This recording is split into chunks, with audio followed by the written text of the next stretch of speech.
Par une nuit de septembre 1853, dans les ténèbres humides d'une plantation de coton près de Bâton Rouge, une femme blanche ordonna à un homme noir de tuer un enfant. Ce que Isaac Lebrun fit ce soir-là dans les eaux troubles du Mississippi, et ce que le fleuve lui rendit 3 jours plus tard, transformerait 47 vies et révélerait un secret si terrible que 3 familles s'entendraient pour l'enterrer à jamais. Mais les fleuves gardent leur propre mémoire et certaines vérités refusent de rester noyées. Avant de continuer cette histoire qui a glacé mon sang pendant des semaines, je vous invite à vous abonner à cette chaîne et à me dire en commentaire de quelle ville vous nous écoutez en ce moment. Chaque témoignage compte pour préserver ces récits oubliés. L'automne de 1853 tombait lourd sur la Louisiane. Dans cette région où le fleuve Mississippi déployait ses méandres comme les anneaux d'un serpent endormi, la chaleur ne desserrait jamais vraiment son étreinte.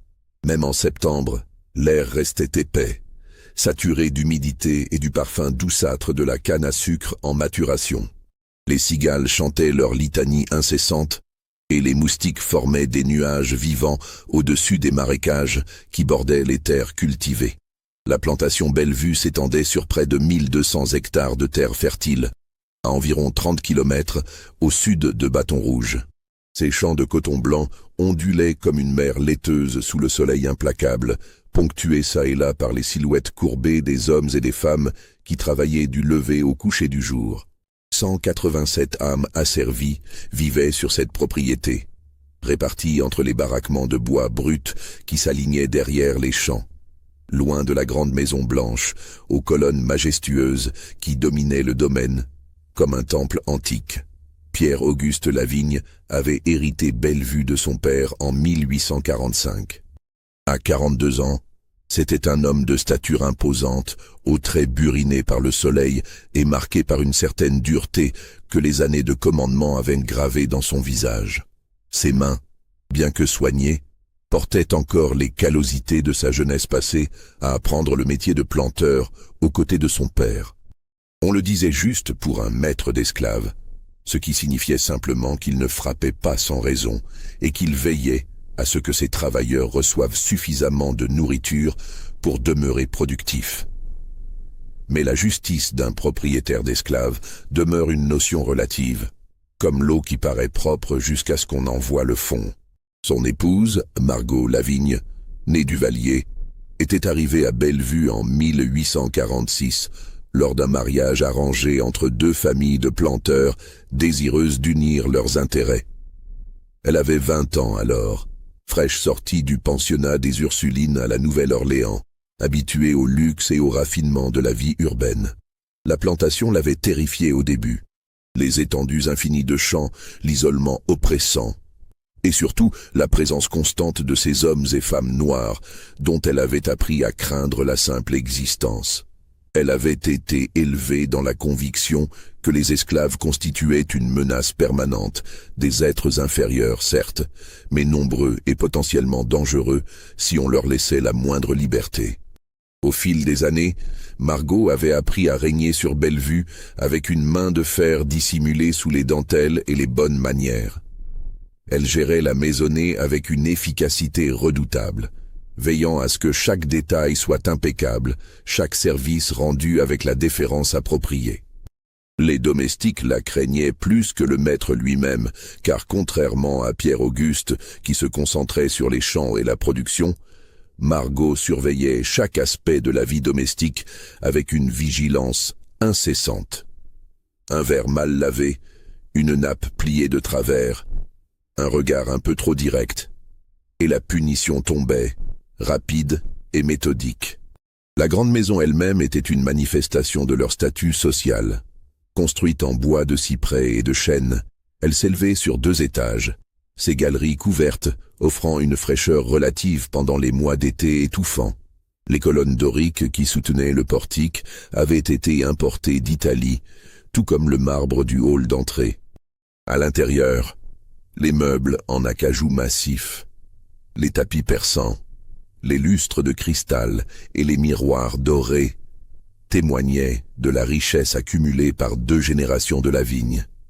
Chaque objet avait été choisi pour impressionner, pour affirmer la position de la famille dans la hiérarchie sociale rigide de la Louisiane antebellum. Mais sous ce vernis de civilisation et de prospérité, sous les conversations policées au salon et les dîners élégants éclairés aux chandelles, se cachait une réalité brutale que personne ne mentionnait jamais ouvertement. La richesse de Bellevue reposait entièrement sur le travail forcé de près de 200 êtres humains réduits au statut de propriété. Cette vérité imprégnait chaque pierre de la grande maison, chaque balle de coton expédiée vers les ports, chaque pièce d'or déposée dans les coffres de la famille. Isaac Lebrun faisait partie de ces vies invisibles qui permettaient à Bellevue de fonctionner. Âgé de 34 ans, il était né sur la plantation, fils d'une femme nommée Rachel, qui avait elle-même été achetée par le grand-père Lavigne dans les années 1810.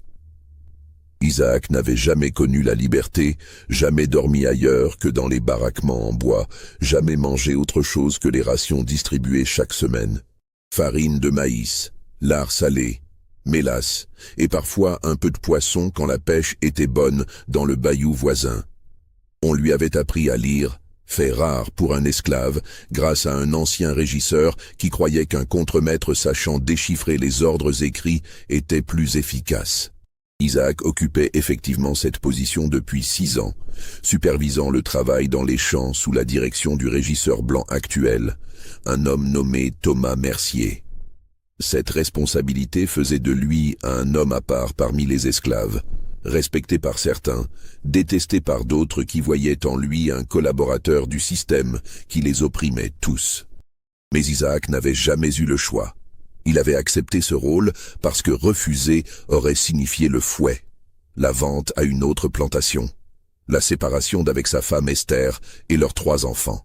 Il avait appris à naviguer dans les eaux dangereuses de Bellevue, à anticiper les humeurs de Monsieur Lavigne, à interpréter les silences lourds de sens de Madame, à maintenir l'équilibre précaire qui lui permettait de protéger sa famille, tant bien que mal. Esther travaillait à la grande maison, faisant partie des 12 esclaves domestiques qui assuraient le service, la cuisine, le ménage et la blanchisserie. C'était une femme de 30 ans, au visage fin et aux mains abîmées par des années de lessive et de récurage. Elle avait été achetée par Pierre-Auguste peu après son mariage avec Margot, spécifiquement choisie parmi un lot d'esclaves vendus à la Nouvelle-Orléans pour sa douceur apparente et sa docilité. Margot l'avait formée personnellement, lui enseignant la manière exacte dont les nappes devaient être pliées, les argenteries polies, les planchers cirés. Esther avait appris rapidement, comprenant instinctivement que sa survie dépendait de sa capacité à satisfaire chaque exigence de sa maîtresse sans jamais montrer la moindre trace de volonté propre. Les enfants d'Isaac et Esther étaient leur seule source de joie véritable dans cette existence de labeur sans fin. L'aînée, Myriam, avait 11 ans et commençait déjà à travailler aux cuisines. Le second, Joseph, en avait 8 et aidait aux écuries. La petite dernière, Sarah, n'avait que 4 ans et passait ses journées avec les autres enfants trop jeunes pour être utiles, sous la surveillance sommaire d'une vieille femme nommée Tante Lou, qui ne pouvait plus travailler au champ. La vie suivait son rythme immuable à Bellevue. Les jours se ressemblaient tous. Lever avant l'aube au son de la cloche, travail jusqu'au coucher du soleil, retour aux baraquements épuisés, maigre repas partagés en famille, sommeil lourd et sans rêve jusqu'au lendemain matin où tout recommençait. Les dimanches offraient un semblant de repos, quelques heures où les esclaves pouvaient cultiver leur petit jardin personnel, réparer leurs vêtements, se rassembler pour prier dans une grange que M. Lavigne avait désignée comme lieu de culte, à condition que les prêches restent convenables et qu'on y enseigne surtout l'obéissance et la résignation. Mais sous cette routine oppressante, sous l'apparence de soumission absolue, circulaient des courants secrets. Les esclaves avaient développé leur propre réseau d'information, leur code, leur manière de communiquer hors de portée des oreilles blanches. On se transmettait des nouvelles des plantations voisines. On murmurait au sujet des maîtres particulièrement cruels ou au contraire plus cléments. On partageait des stratégies de survie. Et parfois, très rarement, on évoquait à voix basse ces histoires de fugitifs qui avaient réussi à atteindre le nord. Ces récits presque mythiques de liberté qui semblaient aussi irréels que les contes de fées. Isaac écoutait ces conversations avec une attention particulière, non par désir de révolte ouverte, mais parce qu'il comprenait que l'information était une forme de pouvoir, même pour ceux qui n'en avaient aucun. Il savait quels esclaves étaient fiables, lesquels pouvaient être tentés de trahir un secret pour obtenir une faveur du maître, lesquels cachaient sous leur masque d'obéissance une rage muette qui ne demandait qu'à éclater. Cette connaissance l'avait maintenu en vie, lui et sa famille. L'été de 1853 avait été particulièrement éprouvant. La chaleur excessive avait rendu le travail dans les champs presque insupportable, et plusieurs esclaves âgés étaient morts d'épuisement. Pierre-Auguste avait dû acheter 6 nouveaux travailleurs pour compenser ses pertes et maintenir la productivité de la plantation. Ces achats représentaient un investissement considérable, et le maître était de mauvaise humeur, harcelant constamment Mercier le régisseur pour augmenter le rendement des équipes. Margot, de son côté, semblait de plus en plus nerveuse, irritable. Les domestiques avaient remarqué ses accès de colère pour des vétilles, ses ordres contradictoires, ses punitions de plus en plus sévères. Esther en particulier avait subi plusieurs fois la fureur de sa maîtresse au cours des dernières semaines, recevant des gifles pour des fautes imaginaires, des reproches cinglants qui la laissaient tremblante de peur. Ce que personne ne savait ouvertement, mais que beaucoup soupçonnaient, c'est que Margot Lavigne n'avait jamais pu donner d'enfant à son mari. 9 ans de mariage, et pas une seule grossesse menée à terme. Elle avait fait plusieurs fausses couches dans les premières années, chacune la laissant un peu plus amère, un peu plus consciente de son échec à remplir ce qu'elle considérait comme son devoir premier envers son époux et la lignée Lavigne. Les médecins consultés à la Nouvelle-Orléans n'avaient rien pu faire, se contentant de vagues prescriptions de repos et de fortifiants qui ne servaient à rien. Pour Pierre-Auguste, cette absence d'héritier représentait une déception profonde, même s'il n'en parlait jamais directement. À 42 ans, il voyait le temps filer et la perspective de mourir sans descendance légitime le hantait. Bellevue risquait de passer aux mains de cousins éloignés qu'il méprisait, des hommes faibles et incompétents qui gâcheraient l'héritage familial. Cette frustration se manifestait par une froideur croissante envers Margot, une distance qui s'était installée entre eux comme un mur invisible mais infranchissable. Et puis, il y avait eu Céleste. Céleste était arrivée à Bellevue en 1850, achetée lors d'une vente aux enchères à la Nouvelle-Orléans. Elle avait 17 ans à l'époque, une jeune femme de sang mêlé, la peau couleur de miel pâle, les traits délicats, les yeux d'un vert troublant qui trahissaient une ascendance blanche récente. Sa mère avait été la concubine d'un planteur créole qui l'avait vendue à sa mort, se débarrassant ainsi d'un témoignage gênant de ses écarts de conduite. Pierre-Auguste l'avait remarqué immédiatement sur l'estrade de vente, frappé par cette beauté inhabituelle. Il l'avait achetée pour une somme considérable, officiellement pour renforcer l'équipe domestique, mais tout le monde à Bellevue avait compris la véritable raison de cet achat. Margot elle-même n'était pas dupe, mais que pouvait-elle faire? Les maîtres prenaient régulièrement des concubines parmi leurs esclaves, c'était un fait accepté de la vie des plantations, un privilège masculin que personne ne questionnait ouvertement. Ce qui différait, c'était l'intensité de l'obsession de Pierre-Auguste pour Céleste. Il ne se contentait pas de la prendre occasionnellement, comme il l'avait fait avec d'autres esclaves par le passé. Il l'avait installée dans une petite maison séparée, derrière les écuries, loin des baraquements communs. Il lui rendait visite presque chaque nuit, passant des heures avec elle, négligeant complètement son épouse légitime. Il lui offrait des cadeaux, des robes de tissu fin, des rubans, des parfums. Il la traitait avec une douceur qu'il n'avait jamais manifestée envers Margot. Cette situation avait duré 3 ans. 3 années pendant lesquelles Margot ravalerait son humiliation et sa rage, maintenant les apparences lors des réceptions, souriant aux voisins comme si de rien n'était, alors que toute la région savait parfaitement ce qui se passait à Bellevue. 3 années pendant lesquelles elle regarderait Céleste avec une haine grandissante, une rage froide qui se nourrissait de chaque regard que son mari posait sur la jeune esclave, de chaque nuit qu'il passait loin de leur lit conjugal. Les autres esclaves observaient ce drame silencieux avec un mélange de pitié pour Céleste et de crainte pour eux-mêmes. Car ils savaient que cette situation ne pouvait pas durer éternellement, que quelque chose devrait céder tôt ou tard. La tension qui régnait à la grande maison était palpable, électrique, comme l'air avant un orage violent. Et puis, au printemps de 1853, Céleste était tombée enceinte. La nouvelle s'était répandue d'abord comme un murmure à peine audible entre les domestiques, puis comme une onde de choc à travers toute la plantation. Céleste portait l'enfant du maître, ce qui aurait pu n'être qu'un incident mineur sur d'autres plantations, où les maîtres engendraient régulièrement des enfants avec leurs esclaves sans que personne n'y prête attention, prenait à Bellevue une dimension dramatique à cause de l'absence d'héritier légitime. Pierre-Auguste avait réagi de manière inattendue.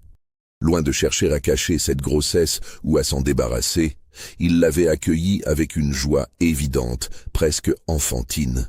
Il rendait visite à Céleste encore plus fréquemment, veillant à ce qu'elle reçoive la meilleure nourriture, qu'elle ne travaille plus, qu'elle reste au repos dans sa petite maison. Il avait même fait venir un médecin de Bâton Rouge pour examiner la jeune femme, un luxe extraordinaire pour une esclave. Margot avait observé tout cela sans dire un mot, son visage devenant de jour en jour plus pâle, plus tendu, ses mains se crispant sur sa broderie pendant les longues soirées où son mari ne rentrait pas.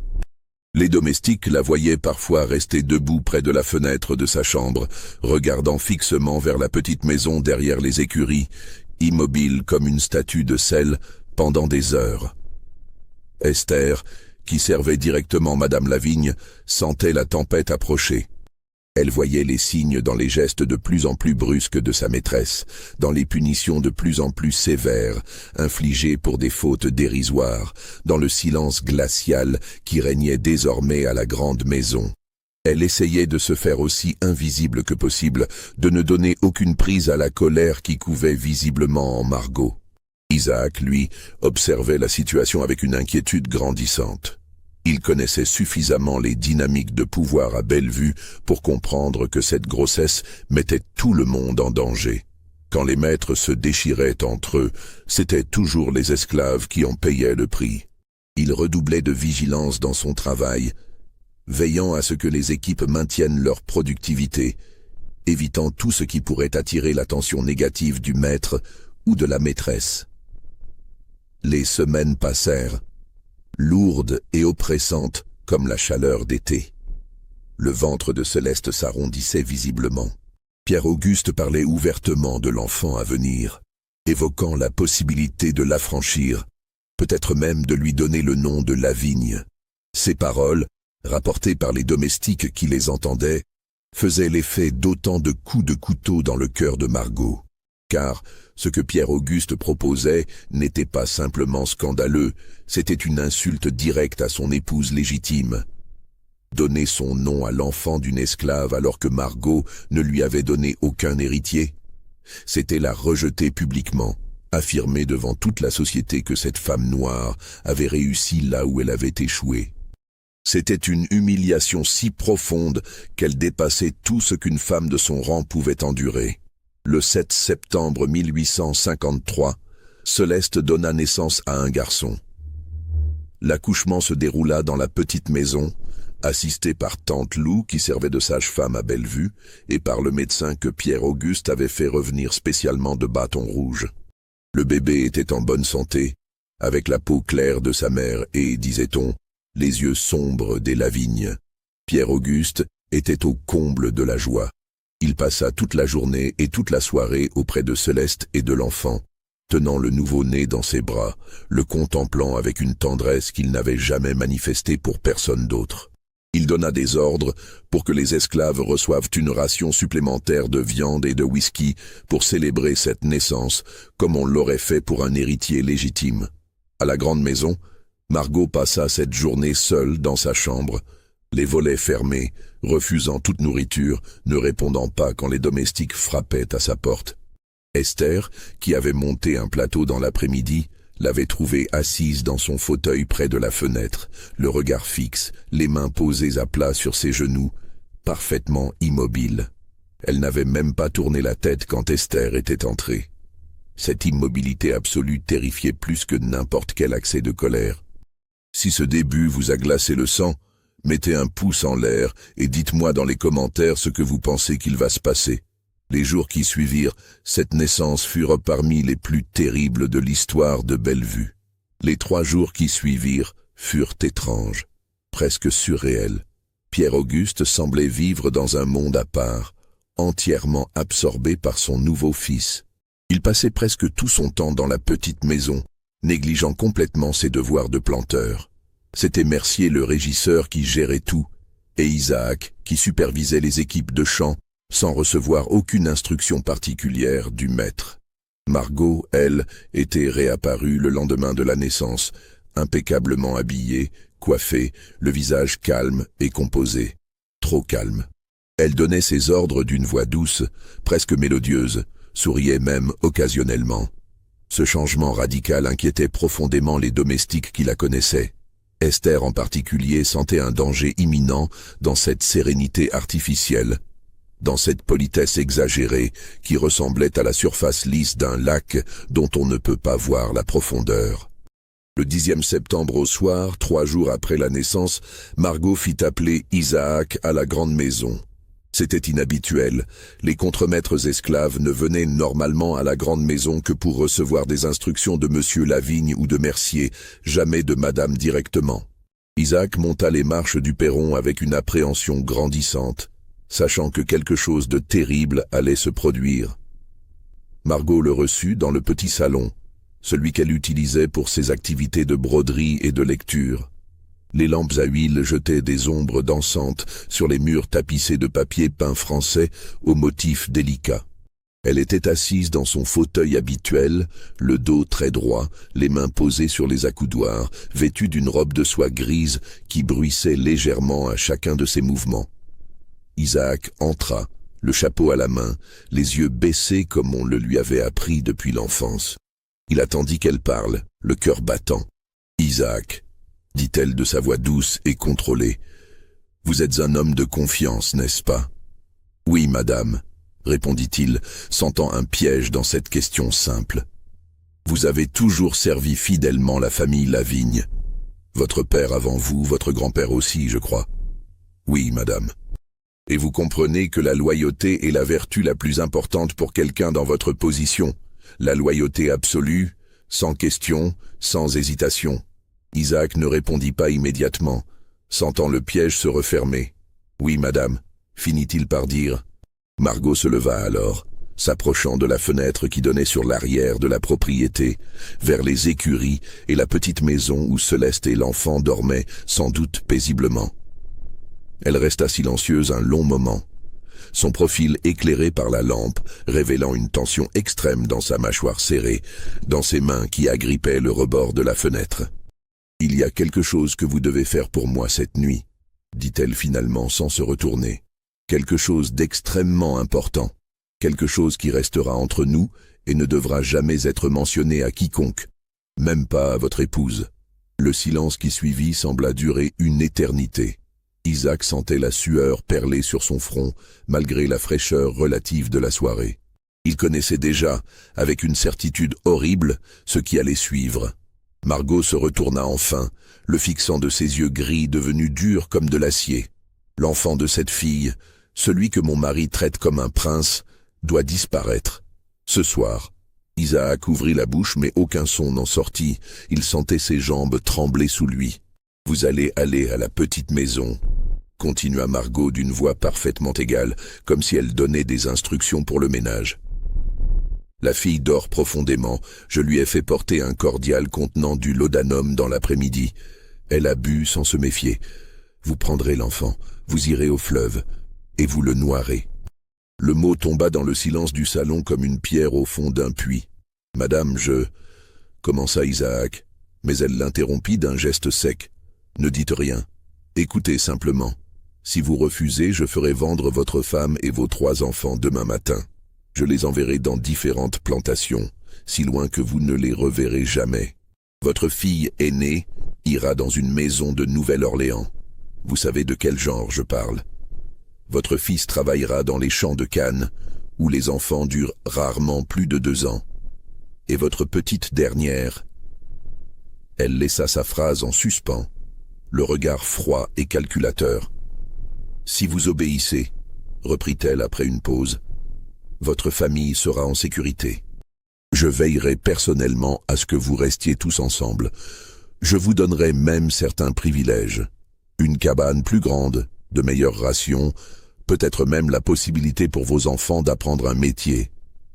Mais vous devez faire exactement ce que je vous dis, et vous devez le faire cette nuit. » Isaac fixait le sol, incapable de lever les yeux, sentant le monde se refermer autour de lui comme un piège de fer.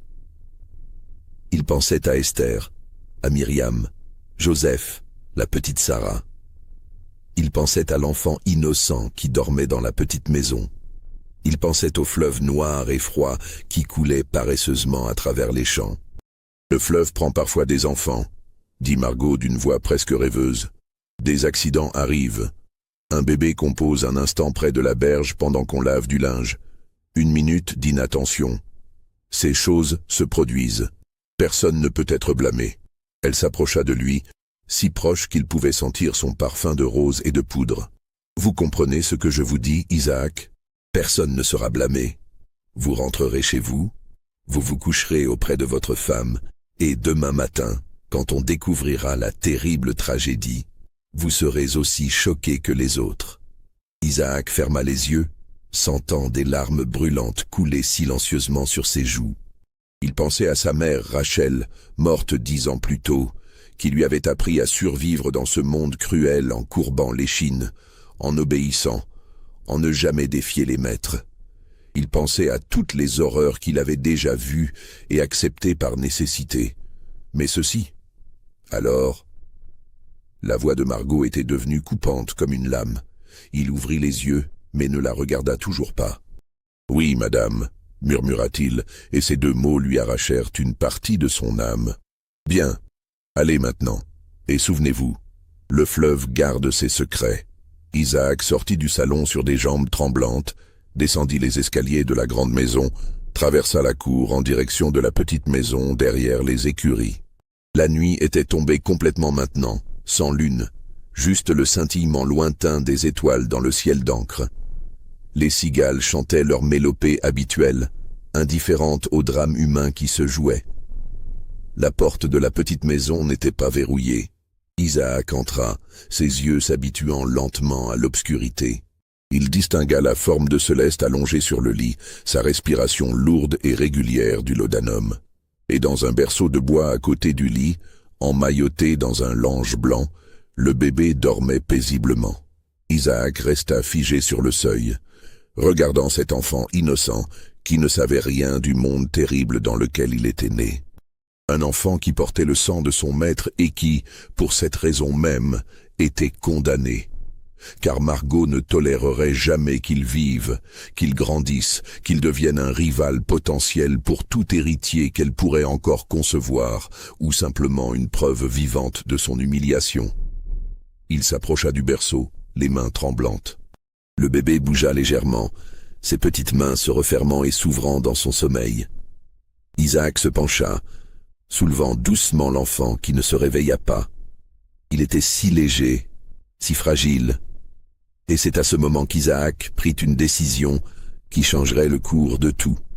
Il ne pouvait pas tuer cet enfant, et quelles que soient les conséquences, quelle que soit la menace qui pesait sur sa propre famille, il ne pouvait pas noyer un bébé dans les eaux sombres du Mississippi. Il avait accepté tant de choses, subi tant d'humiliations, obéi à tant d'ordres cruels, mais ceci était au-delà de ce qu'il pouvait supporter. Il restait en lui une parcelle d'humanité que même l'esclavage n'avait pas réussi à détruire complètement. Mais il devait faire croire à Madame Lavigne qu'il avait obéi. Il devait inventer une histoire plausible, créer une mise en scène convaincante. Et il devait le faire rapidement car l'aube approchait. Il sortit de la petite maison avec l'enfant dans ses bras, se dirigeant non pas vers le fleuve, mais vers les baraquements. Là, dans la cabane qu'il partageait avec Esther et leurs enfants, Il réveilla sa femme en posant doucement sa main sur sa bouche pour étouffer son cri de surprise. « Écoute-moi » murmura-t-il à son oreille, dans l'obscurité. « Écoute-moi sans dire un mot. Nos vies dépendent de ce que nous allons faire maintenant. » Et dans le noir, à voix basse pour ne pas réveiller les enfants qui dormaient sur leur paillasse, Isaac raconta tout à Esther. La convocation chez Madame Lavigne, l'ordre terrible, la menace contre leur famille, et son refus d'obéir. Esther écouta en silence, son visage invisible dans l'obscurité, mais Isaac pouvait sentir sa peur, sa terreur face aux conséquences de ce qu'il venait de faire. Mais elle ne dit pas qu'il aurait dû obéir. Elle ne suggéra pas de réparer son erreur. Au lieu de cela, elle serra sa main très fort et demanda « Que devons-nous faire ?» Ensemble, dans les heures précédant l'aube, ils élaborèrent un plan. Un plan désespéré, dangereux, qui reposait sur le mensonge et la chance. Mais c'était leur seule option. Isaac prit le bébé toujours endormi et se dirigea vers le bayou qui bordait la plantation au sud. Là vivait une vieille femme nommée Marie, ancienne esclave affranchie depuis plus de 20 ans, qui survivait en pêchant et en cueillant des plantes médicinales qu'elle vendait aux plantations voisines. Elle était respectée, à moitié crainte aussi à cause des rumeurs qui couraient sur ses connaissances en matière de plantes et de remèdes, des connaissances que certains appelaient vaudou, même si elle ne pratiquait rien de tel. Isaac frappa à la porte de sa cabane branlante juste avant l'aube. Marie ouvrit, une lanterne à la main, et regarda sans un mot l'homme tremblant qui se tenait sur son seuil avec un bébé dans les bras. Elle écouta son histoire, ses yeux noirs brillant dans la lumière vacillante de la lanterne. Quand il eut fini, elle hocha lentement la tête. « Tu as bien fait de venir ici. Donne-moi l'enfant. Je le cacherai. Il y a des gens qui peuvent l'emmener vers le nord, des gens qui font passer des esclaves fugitifs. Un bébé de plus ou de moins, ils accepteront. Mais Madame Lavigne ne cherchera pas trop loin si elle croit l'enfant mort, dit Marie avec un sourire étrange. Le fleuve rend parfois ce qu'on lui donne. Elle disparut à l'intérieur de sa cabane, laissant Isaac sur le seuil. Quand elle revint quelques minutes plus tard, elle tenait un paquet enveloppé dans un tissu blanc taché. « Prends ceci. Va au fleuve, près du vieil embarcadère. Laisse-le sur la berge où il sera trouvé au matin, mais sois sûr qu'on le trouve. » Isaac prit le paquet, sentant immédiatement qu'il ne contenait pas un enfant vivant. Il ne posa pas de questions. Il ne voulait pas savoir ce que c'était exactement. Il remercia Marie d'un signe de tête et partit dans la nuit finissante. Le vieux embarcadère se trouvait à environ 1 kilomètre en aval de la plantation, un endroit où les esclaves venaient parfois pêcher le dimanche. Isaac y arriva alors que le ciel commençait à peine à s'éclaircir à l'est. Il plaça le paquet sur les planches humides de l'embarcadère, l'arrangeant avec soin pour qu'il soit visible. Puis il rentra rapidement à Bellevue, le cœur battant, conscient que tout pouvait encore mal tourner. Il regagna sa cabane, se glissa auprès d'Esther qui n'avait pas dormi, et attendit. L'aube se leva sur Bellevue, comme n'importe quelle autre aube. La cloche sonna, appelant les esclaves au travail. Isaac se leva avec les autres, sortit de sa cabane, rejoignit les équipes qui se formaient pour aller au champ. Il faisait semblant que tout était normal, que cette nuit n'avait jamais existé. À la petite maison, Céleste se réveilla en sursaut, la tête lourde du laudanum, et découvrit le berceau vide. Son cri déchira le matin tranquille de Bellevue. Les heures qui suivirent furent chaotiques. Pierre-Auguste, alerté par les cris de Céleste, accourut et découvrit la disparition de l'enfant. Sa réaction fut d'une violence terrible. Il convoqua tous les esclaves, menaçant, hurlant, exigeant qu'on lui dise ce qui était arrivé à son fils. Mercier et plusieurs contremaîtres blancs fouillèrent systématiquement tous les baraquements, les écuries, chaque recoin de la plantation. Ce fut finalement un jeune esclave qui découvrit le paquet à l'embarcadère alors qu'il allait chercher de l'eau au fleuve. Il le ramena en courant, terrifié, et le remit à Mercier. Quand on ouvrit le tissu blanc taché, on découvrit quelque chose. Un corps de bébé, gonflé par l'eau, méconnaissable, que le fleuve aurait rejeté après qu'il y fût tombé. Tout le monde présuma que c'était l'enfant de Céleste. Marie avait fait son travail avec une expertise troublante, créant un simulacre assez convaincant pour qu'en l'absence de tout moyen d'identification précis, dans le choc et l'horreur du moment, personne ne questionne vraiment ce qui était évident. L'enfant était mort, noyé dans le Mississippi. Pierre-Auguste s'effondra. Il pleura ouvertement. Un spectacle troublant pour les esclaves qui ne l'avaient jamais vu montrer la moindre émotion forte. Il exigea qu'on enterre l'enfant dans le cimetière familial, un geste sans précédent qui causa un scandale silencieux parmi les planteurs voisins quand la nouvelle se répandit. Céleste était inconsolable, prostrée, refusant de manger ou de boire. Elle affirmait qu'on lui avait donné quelque chose à boire, qu'elle s'était endormie profondément, qu'elle n'aurait jamais laissé son enfant sans surveillance. Mais qui l'écoutait vraiment? Une esclave, encore désorientée par l'accouchement, qui avait bu du laudanum pour dormir et avait simplement oublié de surveiller correctement son bébé. Ces choses arrivaient. Margot observait tout cela depuis la grande maison, son visage exprimant une tristesse appropriée quand Pierre-Auguste était présent, retrouvant son calme glacial dès qu'il tournait le dos. Elle fit venir Isaac 2 jours après la découverte du corps, le recevant à nouveau dans le petit salon. « Vous avez bien travaillé », dit-elle simplement, ses yeux gris le fixant avec une intensité dérangeante. « Comme promis, votre famille sera protégée. Nous n'en reparlerons jamais. » Isaac hocha la tête, incapable de parler, sentant le poids de ce mensonge s'installer sur ses épaules comme un fardeau qu'il porterait toute sa vie. Mais ce que ni Isaac ni Margot ne savaient, c'est que quelqu'un d'autre avait été témoin de tout. Esther, dans son anxiété de cette nuit terrible, avait parlé à voix basse à sa fille aînée Myriam, croyant l'enfant endormi. Mais Myriam était réveillée, et elle avait tout entendu. Elle avait entendu son père raconter l'ordre de madame, entendu ses parents chuchoter leurs plans désespérés, compris que le bébé n'était pas vraiment mort. À 11 ans, Myriam était assez vieille pour comprendre le danger terrible que représentait cette connaissance. Elle garda le secret, n'en parlant même pas à son petit frère Joseph. Mais ce secret grandit en elle comme une graine empoisonnée, colorant sa vision du monde, lui enseignant que la survie nécessitait parfois de terribles compromis. Les semaines passèrent. Pierre-Auguste sombra dans une mélancolie profonde, négligeant complètement la plantation. Mercier gérait tout maintenant, prenant des décisions qui auraient dû relever du maître. La production de coton en souffrit, et les finances de Bellevue commencèrent à se détériorer. Céleste, elle, ne se remit jamais vraiment. Elle continuait à vivre dans la petite maison, mais c'était comme si une partie d'elle était morte avec l'enfant qu'elle croyait perdu. Pierre-Auguste ne lui rendait plus visite.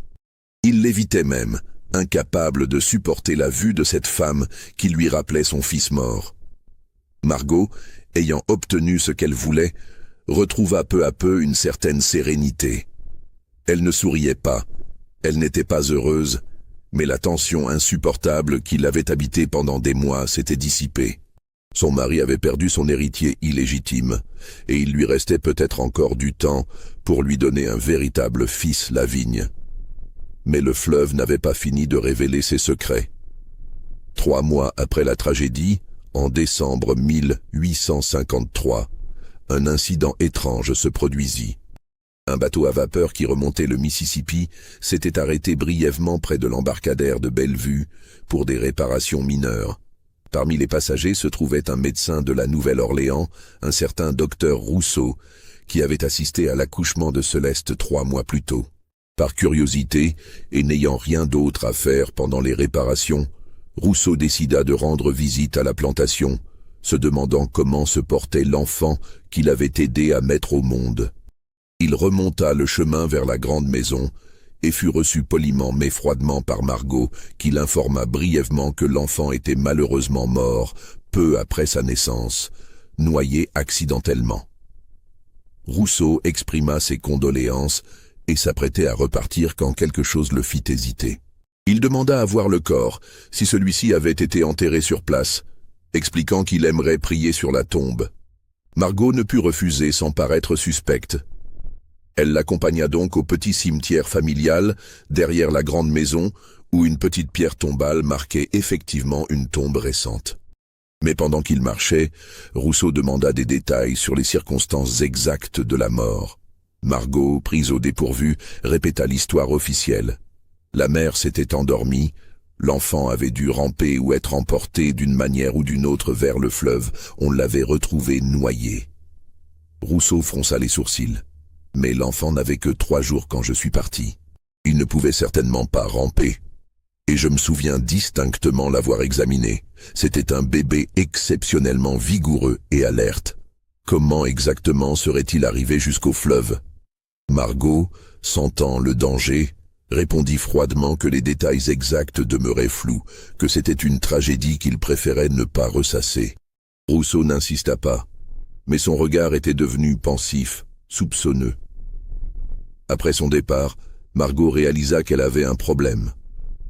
Rousseau avait vu l'enfant vivant, en bonne santé. Si jamais il décidait de poser trop de questions, d'examiner de trop près les circonstances de cette mort, il pourrait commencer à tisser des liens dangereux. Elle en parla à voix basse avec Isaac le soir même, le convoquant à nouveau dans le petit salon. « Ce médecin, dit-elle, il pourrait devenir un problème. » Isaac sentit son estomac se nouer. « Qu'est-ce que madame veut que je fasse ?»« Rien pour l'instant. Mais si jamais il revient, si jamais quelqu'un d'autre pose des questions, tu sais ce qui arrivera à ta famille. Tu comprends ?»« Oui, madame. » Mais Rousseau ne revint pas.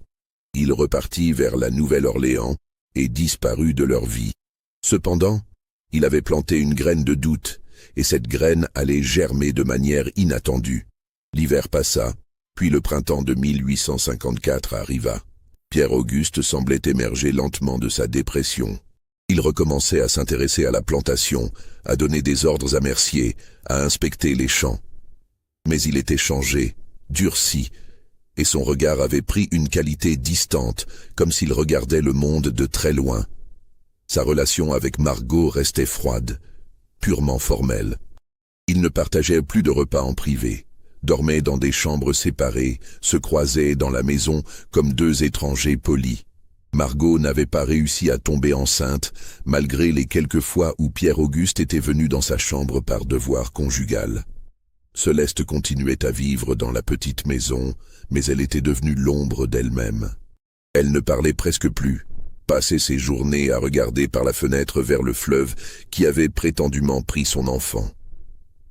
Certains esclaves murmuraient qu'elle était devenue folle de chagrin. Et puis, en mai 1854, quelque chose d'étrange se produisit. Un homme arriva à Bellevue, se présentant comme un agent d'une compagnie d'assurance de la Nouvelle-Orléans. Il expliqua poliment à Pierre-Auguste qu'il était venu examiner les registres de la plantation dans le cadre d'une enquête de routine concernant des réclamations d'assurance. Apparemment, une compagnie qui avait assuré plusieurs bateaux à vapeur faisait des vérifications sur tous les accidents survenus le long du fleuve l'année précédente, cherchant à établir des statistiques sur les risques. Pierre-Auguste, ne voyant aucune raison de refuser, lui donna accès au registre limité de la plantation. Mais cet agent, qui se faisait appeler Monsieur Dubois, posa également beaucoup de questions sur les événements de septembre dernier. Il avait apparemment entendu parler de la mort de l'enfant, et il voulait des détails. « Vous comprenez ?»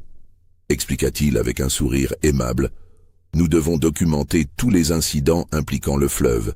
C'est purement administratif. » Mais ces questions étaient précises, insistantes. Où exactement l'enfant avait-il été trouvé? À quelle distance de la maison? Y avait-il eu des témoins? Qui avait découvert le corps? Margot, présente pendant cet interrogatoire, sentait la sueur perler dans son dos, malgré la fraîcheur du salon. Elle observait Isaac, qui se tenait près de la porte, et voyait sa propre peur reflétée dans ses yeux. Après le départ de Dubois, qui promit de revenir si d'autres informations étaient nécessaires, Margot comprit qu'elle devait agir. Cette enquête, quelle qu'en soit la véritable raison, représentait un danger. Si quelqu'un creusait trop profondément, si quelqu'un décidait d'exhumer le corps pour l'examiner, elle fit à nouveau venir Isaac. « Il faut que ce corps ne soit plus là, » dit-elle sans préambule, « cette nuit, tu comprends ? Isaac sentit un vertige le saisir. « Madame veut que je déplace le corps? Je veux que tu le fasses disparaître complètement. Creuse ailleurs, loin, dans les marécages si nécessaire. Personne ne doit pouvoir le retrouver. » Cette nuit-là, Isaac se rendit au petit cimetière avec une pelle. Il creusa dans l'obscurité, ses mains tremblantes, jusqu'à ce qu'il atteigne le petit cercueil de bois que Pierre-Auguste avait fait fabriquer pour son fils. Il le sortit de terre, l'ouvrit pour vérifier son contenu. Et c'est là qu'il découvrit quelque chose qui le glaça jusqu'aux os. Le cercueil était vide, complètement vide. Le paquet que Marie lui avait donné, quel qu'il fût, n'avait jamais été mis dans le cercueil. Quelqu'un l'avait remplacé. Ou peut-être n'y avait-il jamais rien eu du tout dans ce cercueil depuis le début. Isaac resta figé, regardant le cercueil vide, essayant de comprendre ce que cela signifiait. Qui avait fait cela? Margot? Quelqu'un d'autre? Et surtout, qu'était-il vraiment arrivé au paquet que l'on avait trouvé à l'embarcadère? Il referma le cercueil, le remit dans la fosse, combla le trou, puis emporta le cercueil vide profondément dans les marécages, là où personne ne le trouverait jamais. Puis il rentra, le cœur battant, se demandant dans quel jeu terrible il avait été piégé. Le lendemain, il ne dit rien à Margot de sa découverte. Il se contenta de confirmer que la tâche était accomplie. Mais il savait maintenant qu'il y avait plus dans cette histoire que ce qu'on lui avait dit. Et cette connaissance le rongeait.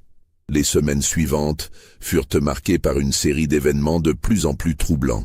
Dubois, l'agent d'assurance, revint plusieurs fois à Bellevue, toujours avec de nouvelles questions. Son comportement devenait de plus en plus étrange, ses interrogations de moins en moins en rapport avec une simple enquête d'assurance. Un après-midi, il demanda directement à parler à Céleste. Margot refusa catégoriquement, expliquant que la jeune femme était trop fragile mentalement pour être dérangée. Mais Dubois insista, avec une politesse ferme qui cachait mal une autorité sous-jacente. « Madame Lavigne, dit-il finalement, je crois que vous ne comprenez pas la gravité de la situation. Je ne suis pas réellement un agent d'assurance, je suis un enquêteur privé, engagé par le docteur Rousseau, qui a de sérieux doutes sur les circonstances de la mort de cet enfant. » Le silence qui suivit cette révélation était électrique. Margot pâlit visiblement, mais garda son sang-froid. « Le docteur Rousseau n'a aucune autorité ici, » dit-elle froidement. « Non, mais les autorités civiles en ont, » répliqua Dubois. « Et si je leur fais un rapport suggérant qu'un crime a été commis, elles viendront poser leurs propres questions. Vous savez aussi bien que moi, madame, que même dans le Sud, il y a des limites à ce qu'un propriétaire peut faire avec ses esclaves. La loi louisianaise interdit explicitement le meurtre d'un esclave, même par son propriétaire. Et un enfant né d'une esclave demeure techniquement la propriété du maître, ce qui signifie que sa mort suspecte peut être considérée comme une destruction de propriété, voire un meurtre. » Margot sentait le piège se refermer. « Que voulez-vous » demanda-t-elle, sa voix tremblant légèrement pour la première fois. Dubois sourit, un sourire froid et calculateur. « La vérité, madame. Simplement, la vérité. » Cette confrontation changea tout. Margot comprit qu'elle ne pouvait plus simplement ignorer le problème. Elle devait le gérer activement, et pour cela, elle avait besoin de contrôler tous ceux qui savaient quelque chose. Elle intensifia sa surveillance d'Isaac, le faisant suivre, s'assurant qu'il ne parlait à personne en dehors de sa famille immédiate. Elle fit également venir Esther et lui posa des questions détaillées sur ce que son mari lui avait dit cette nuit-là. Esther, terrifiée, nia tout, affirmant qu'Isaac ne lui avait rien dit de particulier. Mais Margot n'était pas dupe. Elle voyait la peur dans les yeux d'Esther, la manière dont ses mains tremblaient en servant le thé, la façon dont elle évitait tout contact visuel direct. Elle savait. Et si elle savait, elle représentait un danger. Entre-temps, Pierre-Auguste avait été informé par Dubois de ses soupçons. Sa réaction avait été violente. Il avait chassé l'enquêteur de sa propriété, menaçant de le faire arrêter pour intrusion et diffamation s'il revenait. Mais les paroles de Dubois avaient planté un doute dans son esprit. Une nuit, Il fit venir Isaac dans son bureau, une pièce qu'aucun esclave ne pénétrait normalement. Isaac entra, le cœur battant, sachant que ce moment déciderait peut-être de son sort. Pierre-Auguste était assis derrière son grand bureau en acajou, une bouteille de whisky et un verre devant lui. Il ne parla pas immédiatement, se contentant de fixer Isaac avec un regard dur, évaluant. « Cet homme, Dubois, dit-il finalement, il prétend que mon fils n'est pas mort accidentellement, il suggère que quelqu'un l'a tué délibérément. » Isaac resta silencieux, les yeux baissés. « Je veux que tu me dises la vérité, Isaac, toute la vérité, et je veux que tu saches que si tu me mens, si j'apprends que tu as eu quoi que ce soit à voir avec la mort de mon fils, je te tuerai de mes propres mains, lentement. Est-ce que c'est clair? » « Oui, monsieur. » « Alors, que s'est-il passé cette nuit-là » Isaac prit une décision en une fraction de seconde. Il choisit de dire une version de la vérité, calculant que c'était sa seule chance de survie. « Madame Lavigne m'a fait venir, » dit-il d'une voix basse mais claire. « Elle m'a ordonné d'emmener l'enfant au fleuve, de le noyer. » Le silence qui suivit était absolu. Pierre-Auguste fixait Isaac, son visage devenant progressivement écarlate, ses mains se crispant sur le bord du bureau. « Elle a dit quoi ?» Sa voix était à peine un murmure. « Elle m'a menacé, monsieur. Elle a dit qu'elle vendrait ma famille si je n'obéissais pas. Mes enfants, ma femme. Elle a dit qu'elle les séparerait, qu'elle enverrait ma fille dans une maison à Nouvelle-Orléans. Et tu as obéi ?» La voix de Pierre-Auguste montait maintenant, devenant un rugissement. « Tu as tué mon fils parce qu'une femme te l'a ordonné ?»« Non, monsieur. » Isaac leva les yeux pour la première fois, désespéré. « Je ne l'ai pas fait. Je n'ai pas pu. J'ai pris l'enfant, oui, mais je ne l'ai pas noyé. Je l'ai emmené à une vieille femme qui vit dans le bayou, Marie. Elle a dit qu'elle le ferait passer vers le nord, qu'elle connaissait des gens qui aidaient les fugitifs. » Pierre-Auguste se leva d'un bond, renversant sa chaise. « Tu mens. On a trouvé le corps de mon fils. »« Ce n'était pas votre fils, monsieur, » dit Isaac, sentant qu'il n'avait plus rien à perdre maintenant. « C'était... je ne sais pas ce que c'était. Marie m'a donné quelque chose à laisser au fleuve pour faire croire à un accident. Mais ce n'était pas l'enfant. Votre fils était vivant quand je l'ai confié à Marie. » Pierre-Auguste resta figé, essayant de comprendre, de traiter cette information impossible. Son fils était vivant, ou l'avait été, et où était-il maintenant? Où est cette femme? Demanda-t-il d'une voix tremblante. Cette Marie? Elle vit dans le bayou, à environ 3 kilomètres au sud. Mais monsieur, quoi? Il s'est passé 8 mois. Si elle a vraiment fait passer l'enfant vers le nord, il pourrait être n'importe où maintenant. Peut-être même au Canada. Pierre-Auguste s'effondra dans son fauteuil, son visage entre ses mains. Il resta ainsi un long moment, Isaac n'osant ni bouger ni parler. Finalement, Pierre-Auguste releva la tête. Ses yeux étaient rouges, mais son regard était devenu froid, calculateur. « Tu vas me conduire chez cette femme. Maintenant, cette nuit. » Ils partirent 1 heure plus tard. Pierre-Auguste armé d'un pistolet et d'une lanterne. Isaac marchant devant pour montrer le chemin à travers les marécages. La nuit était sans lune, étouffante, remplie des bruits nocturnes du bayou. Grenouilles, insectes. Le clapotis occasionnel de quelque animal se déplaçant dans l'eau. Quand ils arrivèrent à la cabane de Marie, ils la trouvèrent sombre, silencieuse. Pierre-Auguste frappa à la porte, doucement d'abord, puis plus fort. Pas de réponse. Il poussa la porte, qui n'était pas verrouillée, et entra, sa lanterne éclairant l'intérieur misérable de la cabane. Un lit de corde, une table branlante, quelques pots et ustensiles de cuisine, et sur le lit, Marie elle-même, immobile. Elle était morte. Depuis plusieurs jours à en juger par l'odeur. Pierre-Auguste s'approcha, examina le corps. Aucune marque de violence visible. La mort paraissait naturelle, peut-être son cœur qui avait lâché. Marie devait avoir au moins 70 ans. Avec elle mourait la seule personne qui aurait pu leur dire ce qui était vraiment arrivé à l'enfant. Pierre-Auguste resta longtemps debout près du corps, sa lanterne projetant des ombres dansantes sur les murs de bois brut. Puis il se tourna vers Isaac. « Tu as dit qu'elle connaissait des gens qui faisaient passer des fugitifs vers le nord. C'est ce qu'elle a dit, monsieur. Alors mon fils pourrait être vivant, quelque part.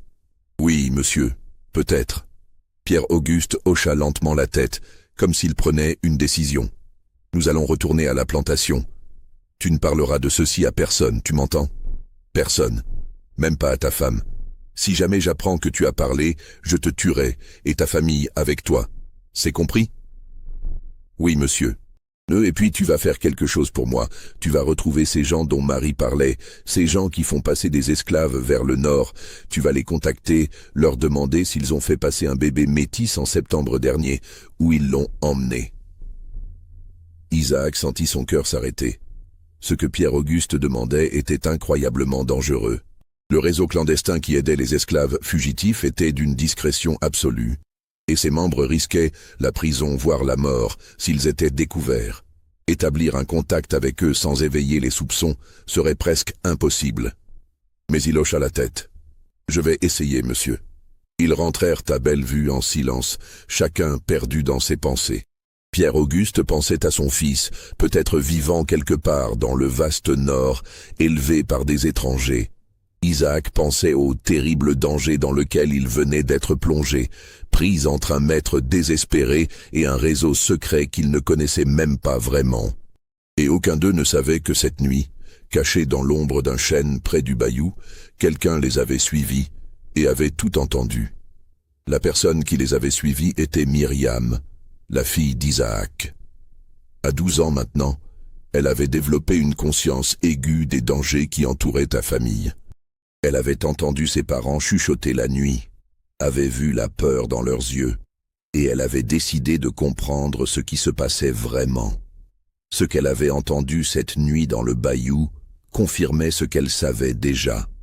Le bébé n'était pas mort. Mais maintenant, elle savait aussi que M. Lavigne le cherchait et que son père était pris au milieu. Elle retourna discrètement à la plantation, se glissant dans la cabane familiale avant le retour de son père. Mais elle ne dit rien à personne de ce qu'elle avait découvert. À 12 ans, Myriam avait déjà appris la leçon la plus importante de la survie en esclavage. Certaines connaissances sont trop dangereuses pour être partagées. Les semaines qui suivirent furent tendues. Isaac, suivant les ordres de Pierre-Auguste, essaya discrètement d'établir des contacts avec le réseau clandestin.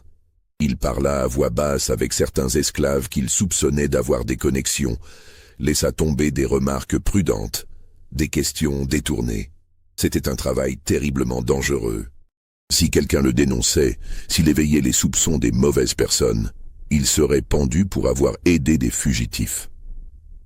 Pendant ce temps, Pierre-Auguste confronta Margot. La scène fut terrible. Il l'accusa directement d'avoir ordonné le meurtre de son fils.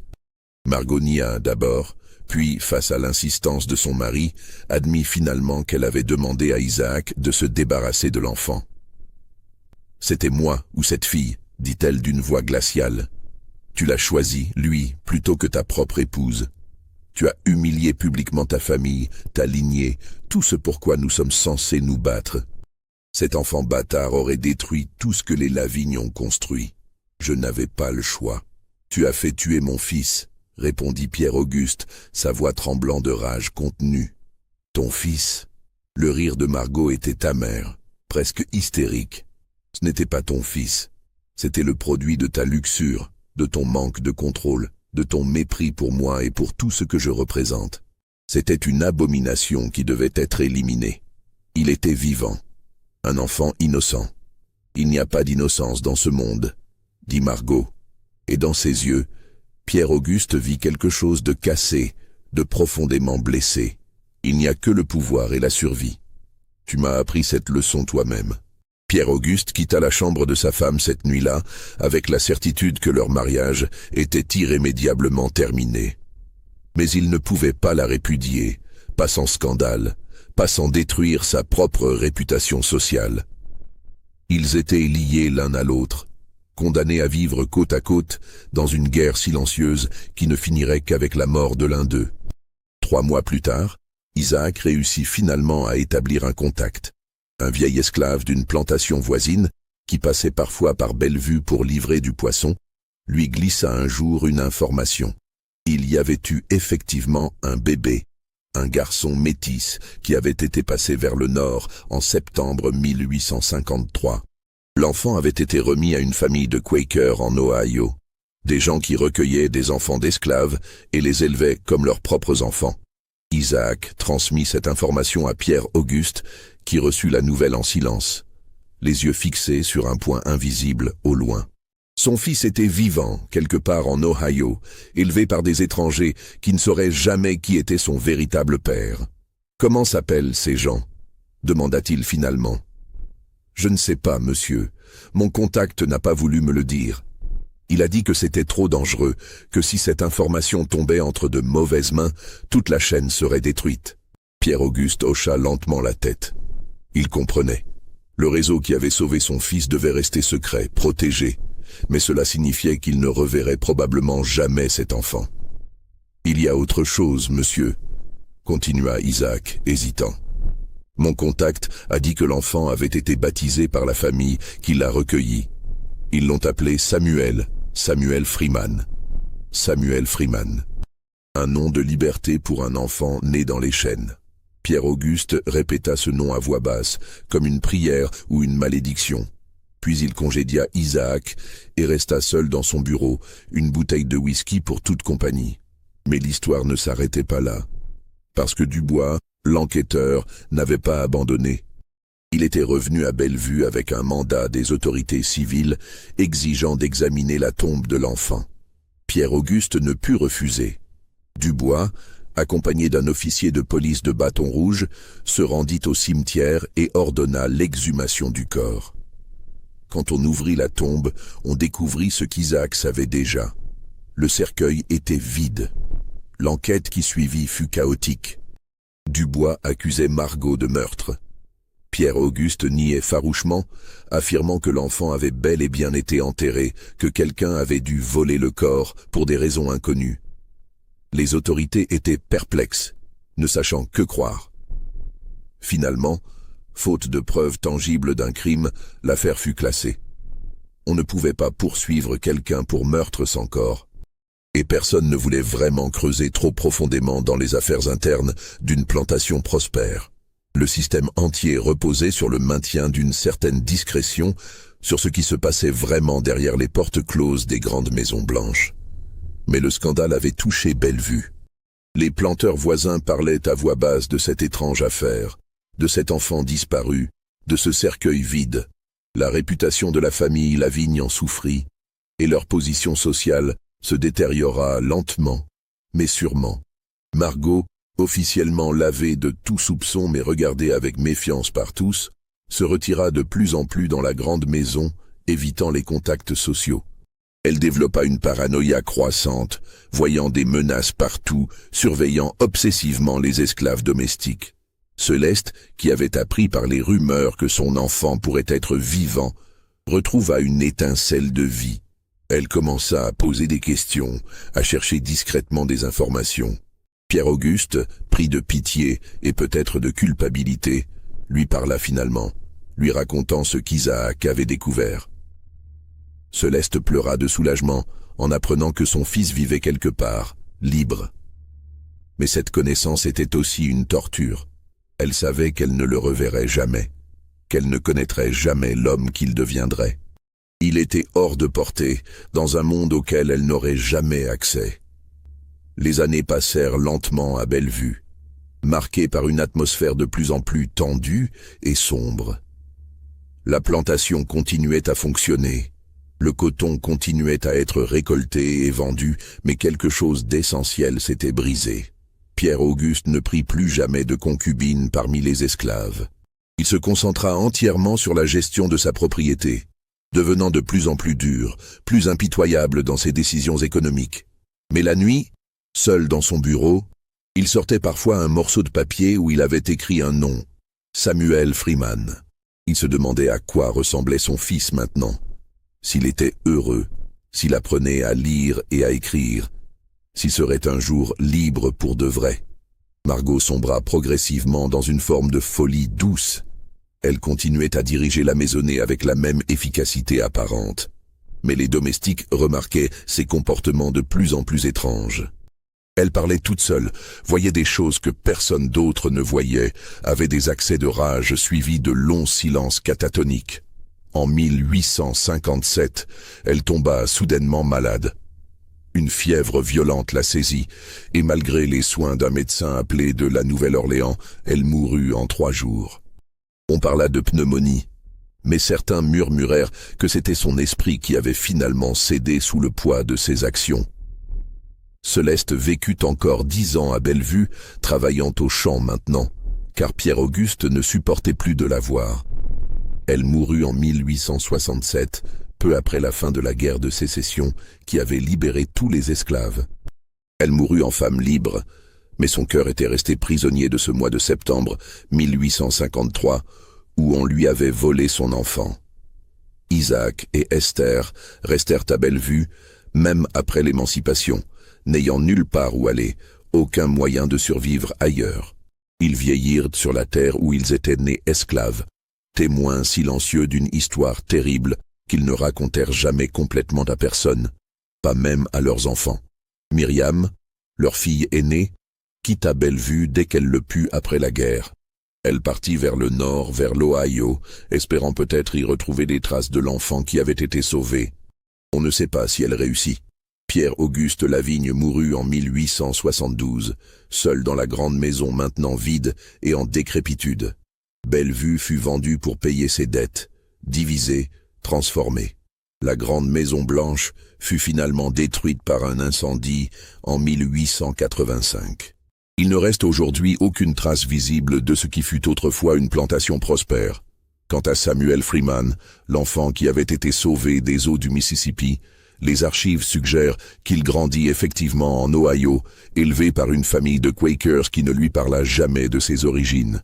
Il apprit à lire et à écrire, devint menuisier, vécut une vie simple et honnête. Il mourut en 1923, à l'âge de 70 ans, sans savoir jamais vraiment qui avait été son père, sans connaître l'histoire terrible de sa naissance et de sa survie miraculeuse. Mais dans les quelques documents qui subsistent, dans les lettres qu'il écrivit à ses propres enfants, on trouve parfois des phrases étranges, des mentions de rêves récurrents où il voyait un grand fleuve, une maison blanche aux colonnes majestueuses, et une femme au visage qu'il ne pouvait jamais vraiment distinguer, qui pleurait en silence près d'une fenêtre. Certaines mémoires, semble-t-il, persistent au-delà de la connaissance consciente, transmises peut-être par des moyens que nous ne comprenons pas encore. Le fleuve garde ses secrets, mais il murmure aussi ses histoires à ceux qui savent écouter. Voilà l'histoire de Bellevue, une histoire qui a mis des années à être reconstituée à partir de fragments de documents, de registres de plantations, de lettres personnelles découvertes dans des greniers oubliés. Croyez-vous que tout cela s'est vraiment passé? Que Samuel Freeman a vraiment existé? Dites-le moi dans les commentaires. Abonnez-vous pour d'autres histoires oubliées de l'histoire américaine. Et partagez cette vidéo avec ceux qui, comme vous, croient que le passé n'est jamais vraiment enterré. Qu'il continue à résonner à travers les générations, nous rappelant que chaque choix a des conséquences, que chaque vie compte, et que certaines vérités refusent de rester noyées, même après des siècles. Dans les archives de la Société historique de Louisiane, il existe un dossier particulier, catalogué sous le numéro BV 1853-09, qui contient des documents fragmentaires concernant la plantation Bellevue. Ces documents incluent des registres d'esclaves incomplets, quelques lettres personnelles et un rapport d'enquête non conclu datant de 1854. Parmi ces papiers jaunis, il y a une lettre non datée, écrite d'une main tremblante sur du papier fin, qui commence ainsi: « À celui qui trouvera ces mots, sachez que les fleuves gardent non seulement nos secrets, mais aussi nos péchés. » La lettre n'est pas signée et personne n'a jamais pu identifier avec certitude son auteur. Mais les experts en écriture manuscrite du XIXe siècle notent que le style correspond à celui d'une personne éduquée, probablement une femme, écrivant sous une détresse émotionnelle extrême. À côté de cette lettre, Dans le même dossier, on trouve une petite photographie daguerréotype datant d'environ 1875. Elle montre un homme d'âge moyen, au visage sérieux, portant les vêtements simples d'un artisan. Au dos de la photographie, quelqu'un a écrit au crayon « Samuel Freeman, menuisier, Columbus, Ohio ». La ressemblance avec les portraits connus de Pierre-Auguste Lavigne est troublante, particulièrement dans la forme des yeux et la ligne du menton. Mais peut-être n'est-ce qu'une coïncidence.